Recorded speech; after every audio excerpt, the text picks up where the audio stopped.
What is up, guys?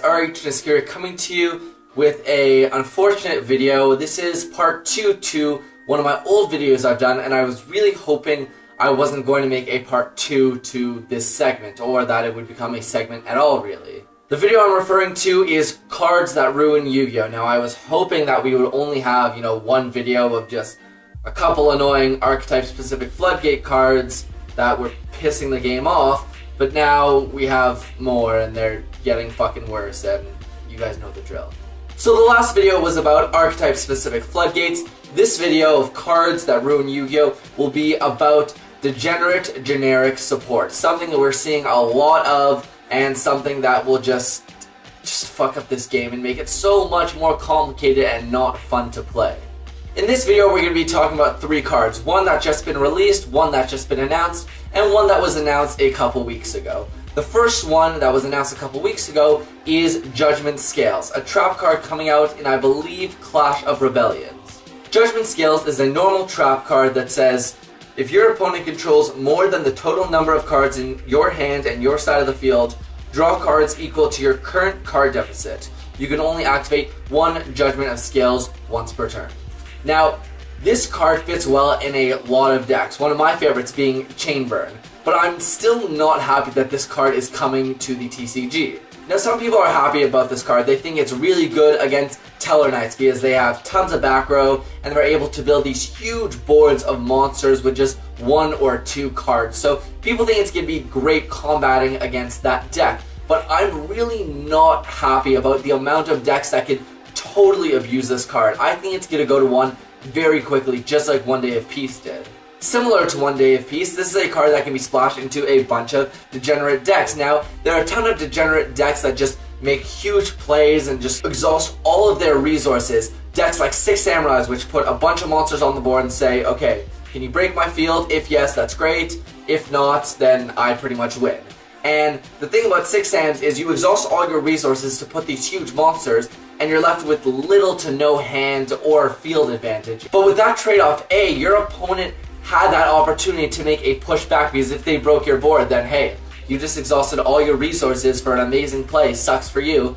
But the other part is, people usually have to use skill to regenerate their resources and use their resources properly. Like in a deck like Shaddolls, you could make a huge play, and there are 2 ways you can do it. You can go Super Plus and maintain a ton of advantage using your effects properly and sending the right cards to the graveyard, or you could go totally neg and end with like a Construct and a Winda and have no follow-up if your opponent is able to break that board. With Judgment Scales, I'm able to play completely recklessly, and if you break through anything that I make, it doesn't really matter because you're going to have to probably use a lot of your resources to break my board, and by that you'll commit a lot to the field, and then I'll be able to flip up Judgment Scales and be like, hey, 5 new cards.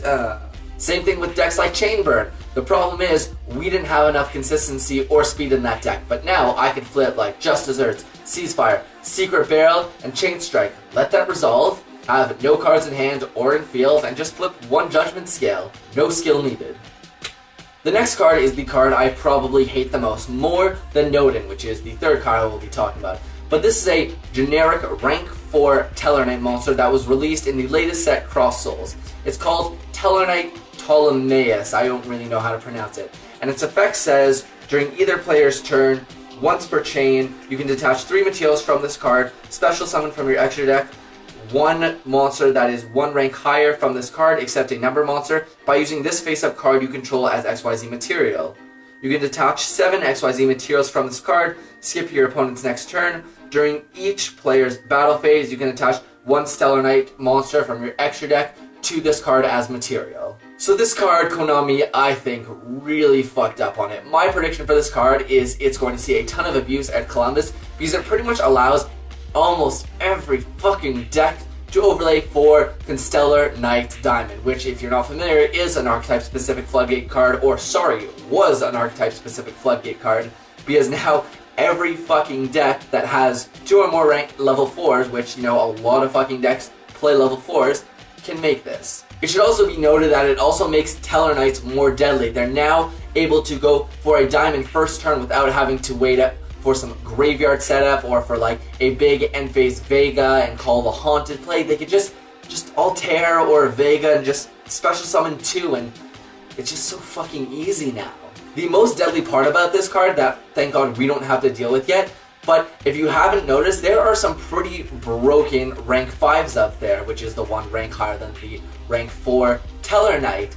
Now, if you haven't been keeping up with OCG, Cyber Dragon Infinity is becoming a huge problem card there. Cyber Dragon Infinity, to put it simply, is a 101, so it steals face-up attack position monsters once per turn, and you can detach a material once per turn during either player's turn to negate anything. So it's a Solemn Judgment that uses material that you can take from your opponent. So if you're not familiar with the play that's dominating the OCG, here it is. Your opponent takes 3 level 4 monsters and overlays them into Tellarite Ptolemaeus.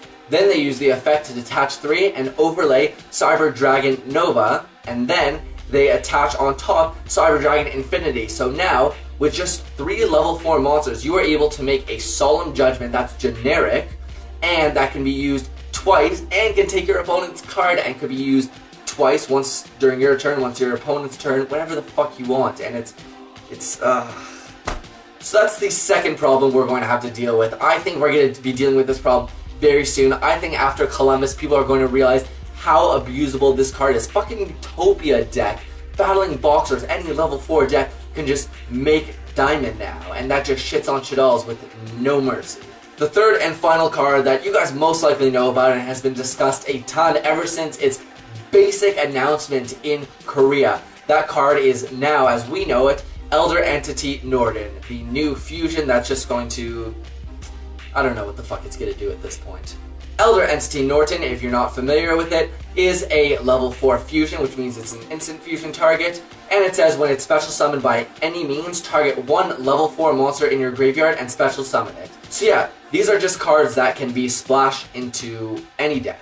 So before, Konami was giving specific archetypes their own Degenerate Floodgate cards, but now they're allowing it so any deck can play these fucking cards, which means fun for the whole family. So yay, budget players rejoice, and as much as I love budget Yu-Gi-Oh!, I don't like how this is A, a tin promo, and B, it's going to be splashed into everything. Hopefully Instant Fusion by that time gets like banned or E-banned or put to 1 at least, like come on.